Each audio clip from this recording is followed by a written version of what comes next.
She said, "I hear that monks are looking for shelter in many homes. Why don't you come and stay in my house?" Gautama said, "If she's inviting you with so much affection, you must go stay there." Then people saw, "See, he's gone." Gautama, the Buddha, with a large group of his disciples who was continuously traveling, made a rule that during the monsoon season, those 2.5 months, you can stay in the same place. The rule for the sannyasis or the monks who were with him is you should never stay in any place for more than 2 days.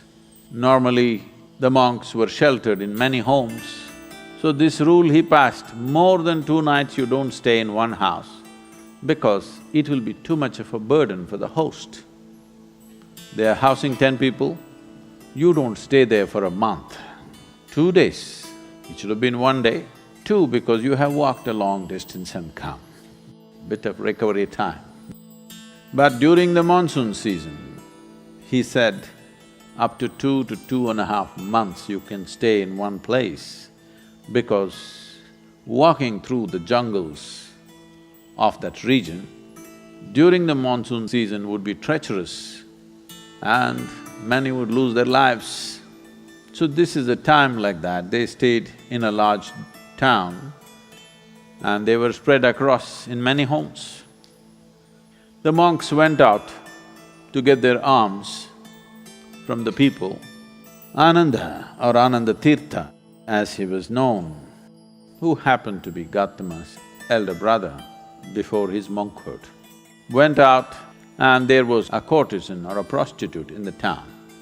She gave him alms, looked at him, a handsome young man, tall and straight.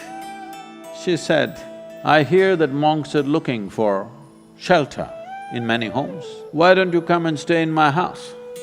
Ananda said, "I have no issue, but I must ask the Buddha as to where I should stay." Then she became really taunting. She said, "Oh, you're going to ask your guru? Go and ask him, let's see what he says." So Ananda brought what he had collected for the day.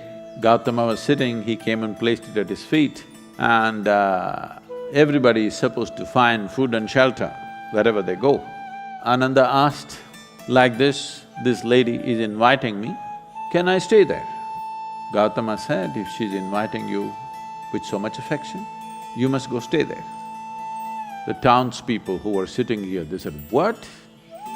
A monk is going to go and stay in a prostitute's home? This is it." This spiritual process has become corrupt. Gautama looked at them and said, "Why are you so worried? The lady is inviting him. Let him stay, what is the problem?" They all started getting up and started shouting.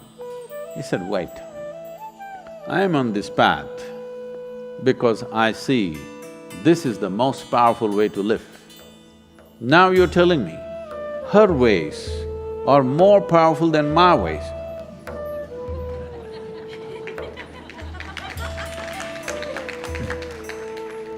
If that is the truth, I will also go and join her. I'm here because I see this is the most precious and powerful way to exist. If you think her ways are better than mine, I should also go and join. Because if you're a true seeker, that's how it should be. If you found something much higher, you go for that." Then people shouted and many of them of course leave. Then Ananda went and stayed with her. Monsoon time, because of rains it gets cold, monk is wearing a thin habit. So she gave him a nice silk wrap. He covered himself. Then people saw, "See, he's gone." She made nice cooking and gave it to him, he ate. Then in the evening she danced for him. He sat, watching very carefully, with utmost attention. Then when they heard the music, this is it, finished. things went on. When the time was up, when the rain stopped, when it's time to move, Ananda came to Gautama along with a female monk.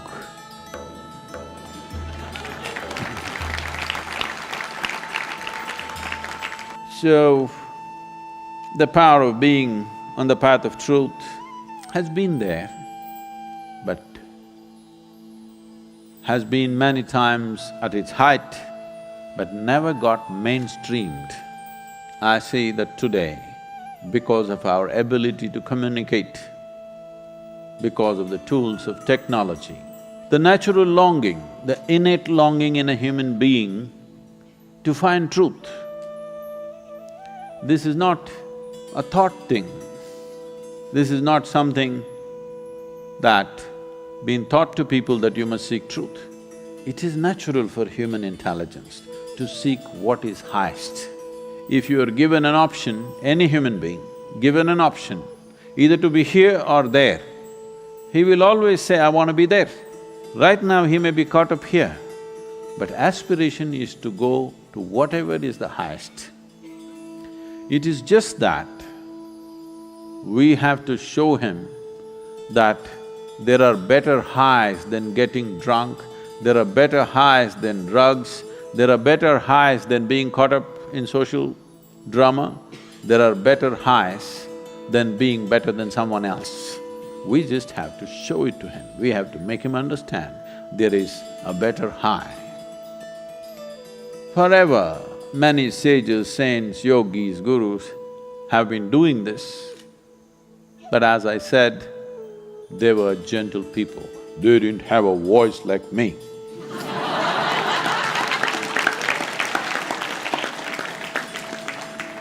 They didn't have a microphone.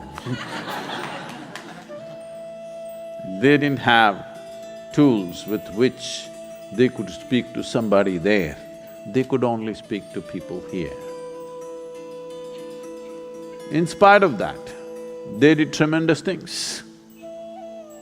For their times, many of them did tremendous things out of sheer grace and energy. Millions of people around them, they transformed.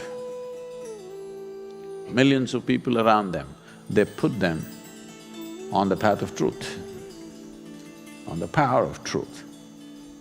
But a time has come where our ability to communicate is such, we can make truth slip through every door.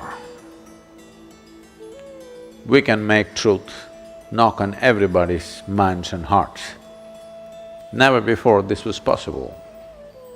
Technology has rendered us to this place.